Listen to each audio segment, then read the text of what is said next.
અરે આ પ્રભુ એ પ્રભુ તમને લીલાટ લાડુ મારનાર ને છૂટી જળની જાળી મારનાર તો એક વખત મારો આ ગુનો માફ કરો.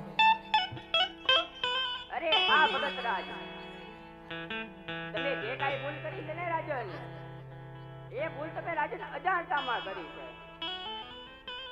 જે ભૂલ રાજન અજાણતામાં થાય છે ને, એ રાજા ભૂલ હંમેશા માટે રાજન સમાને પાત્ર રાજન માફીને પાત્ર જ હોય છે. આ જગતની માલિકો પ્રભુ પરમાત્મા થઈને પૂંજાવું હોય ને રાજન, તો તમ જેવા ભગતના માર પર સહન કરવા પડે છે રાજન. હા રાજન, મેં તમને આવી ધન આપી રાજન, દોલત આપી, માયા આપી રાજા, મેં તમને આજ મિલકત આપી. હા, આવા રાજા પોકરણગઢના મેં તમને રાજ આપ્યા. તો પર આ સાત સાત સમુદ્ર પાર કરી આવી મહાકષ્ટી ભોગવી દ્વારકામાં વળતો કારણ તો હશે ને રાજન. અરે આ પ્રભુ એ પ્રભુ તમે તો અંતર્યામી છો, ત્રિલોકના નાથ છો, સત્ય જાણવા શા માટે અજાણ થાવ છો? અરે હા રાજન, ક્યારેક બધું જાણવા છતાં અજાણ રહેવું પડે છે. માટે તમે એમ સમજો કે પ્રભુ ભગતના મુખે સાંભળવા મારા મુખે સાંભળવા માંગો. એ પ્રભુ એક હું મારા સ્વાર્થ ને બીજા એક મારા પરમાર્થ માટે આવ્યો છું. અરે રાજન, કેવું તમારું સ્વાર્થ છે ને કેવું વળી તમારું પરમાર્થ છે. અરે આ પ્રભુ સ્વાર્થ કેતા તો બાર બાર ગાવ વચ્ચે ભૈરવા નામનો રાક્ષસ હે મારા નાથ. પ્રભુ પોકરણગઢની માલિપા મનુષ્ય પશુ પંખી પ્રાણી કાંઈ દેવા દે તો નથી મારા ના થાય. એ પ્રભુ અધર્મ વધે છે અને ધર્મનો વિનાશ થાય છે. આનો કાંઈક ઉપાય કરો ને. અરે હા રાજન, એક હાથની મુઠ્ઠી બંધ થાય છે ને રાજન, તો બીજા હાથની મુઠ્ઠી આપોઆપ ખુલી જાય છે રાજન. પ્રભુ રાજન એક બાજુ દરવાજા બંધ કરે છે તો બીજી બાજુ પ્રભુ પોતાના હાથે દરવાજા ખોલે છે. જો રાજન એક બાજુ આ સૂર્ય ઉઠે છે ને, તો બીજી બાજુ સૂર્ય આથમે પણ છે રાજન. આ તો રાજન તમે ભૂલી ગયા કે આ જગતમાં જેનું નામ હોય છે ને, એનો અવશ્ય માટે નાશ હોય છે રાજન. ભેરબાજથી તમે ચિંતા છોડી દો, ભેરબાજ તો અંત ટૂંક સમયમાં આવી ગયો છે રાજન. તમારું સ્વાર્થ જણાવો. અરે આ એ પ્રભુ પરમાર્થ કેતા તો પાટી પેટે વાંજ્યો છો. હે મારા હા રાજન, તમે પેટ વિશે વાંચ્યા છો એમ ને?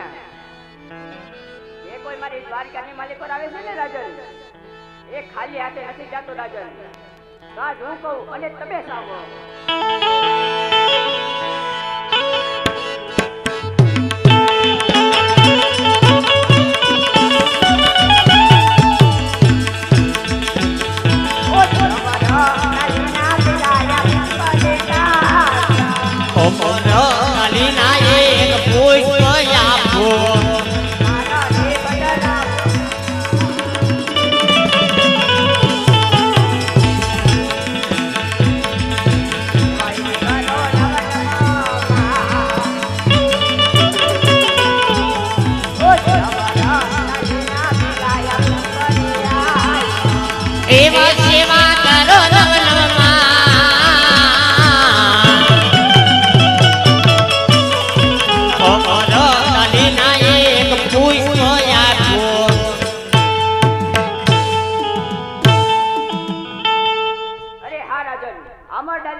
અરે એ રાજન, મેં તમારું વાંજ્યા મેળું ભાંગ્યું રાજન, તો પણ આવડું ફરી અને નિરાશિત મારી દ્વારકાની માલિકો ક્યાં ઉભા રાજન?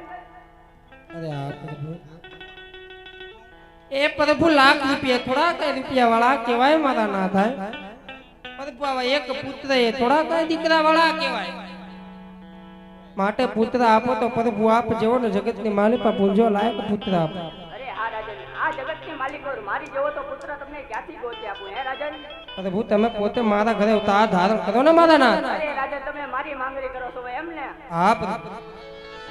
અરે હા રાજન, હું તમારા ઘરે જન્મ ધારણ કરું, આ ભેરબાજ તો રાજન સહાય કરું રાજન. પણ તમારે મારી દ્વારકાની માલિકો એક મારા વચને બંધાવવું પડશે. એવું તો કેવું તમારું વચન? અરે હા રાજન, પોકરણગઢની માલિકો અવતાર ધારણ કરું હે રાજન. એ પછી મારી 48 વર્ષની ઉંમર થઈ રાજન. મારે સમાધિ લેવાની વેળ આવે રાજન, ત્યારે હસતા મુખે મને સમાધિ લેવા દેવી પડશે ઓ રાજન. અરે આપ તમે મારા ઘરે પોતે અવતાર ધારણ કરતા હોય તો તો તમારી આ શરત મને મંજૂર છે. હા રાજન, જ્યારે સમાધિ લઉં ત્યારે કોકના ગંડા રાજા પણ આંખમાં એક પણ આંસુ ના હોવો જોઈએ હો રાજન.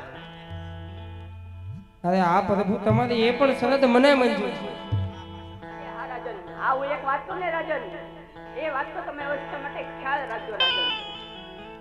રાજન સમાધિ લઉં એ પાછળથી જો બ્રહ્મા વિષ્ણુ મહેશ આવે રાજન, મારી સમાધિ ખોલવાનો પશ્ચિમ કરાવે રાજન. મારી સમાધિ ના ખોલશો રાજન તો ઉમરા કોને માલિકો બોતે કૃષ્ણ કોઈ દી અવતાર ધારણ નહીં કરે હો રાજન. બહુ સારું પ્રભુ. અરે હા રાજન, આજ તારા માતાના માનવી દીધા અને આ જુઓ આ હુકમને તમે થાવ.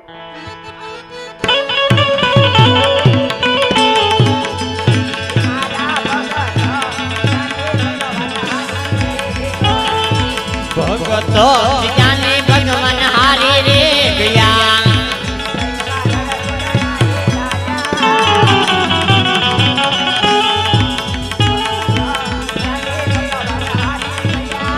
એ તમને મળ્યા રણ જોડના ભગતો જાને ભગવાન હારી રે ગયા એ રાજા આખો રે જન્મ તમારો સફળ થયો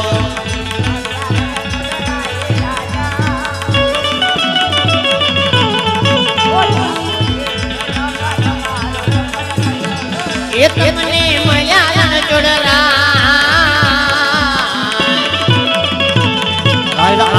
રે જન્મ તમારો સફળ થયો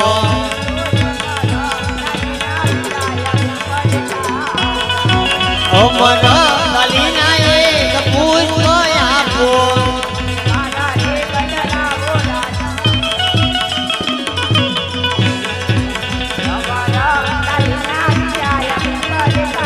એ સેવા કરો નમ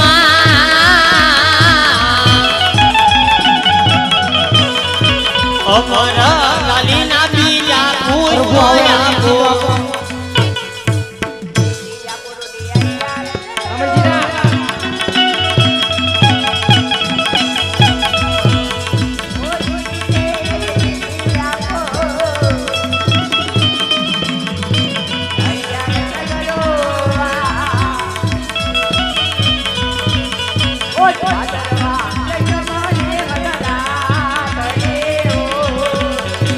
ભાદરવાદ ચમકે રાત દીવો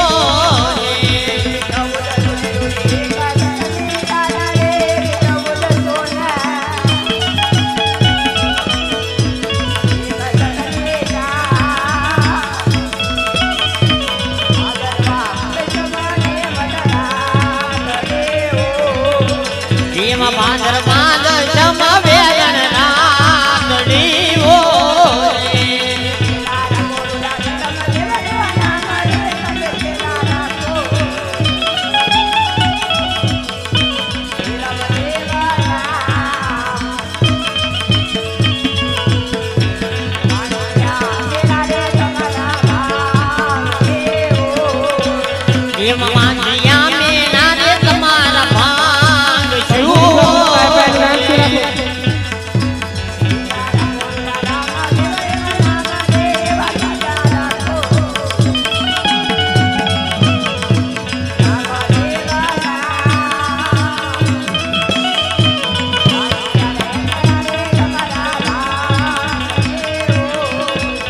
એમાં ભેર મારા કૃષ્ણ સોહર તો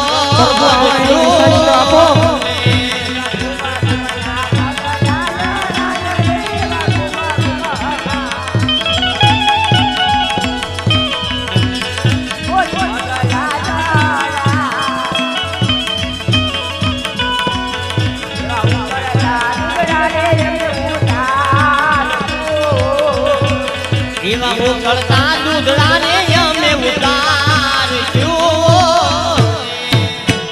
અરે હા રાજન, હજુ પણ કોઈ તમારી મનની ઈચ્છા મનમાં રહી જાય તો આજ મને જણાવો. અરે આ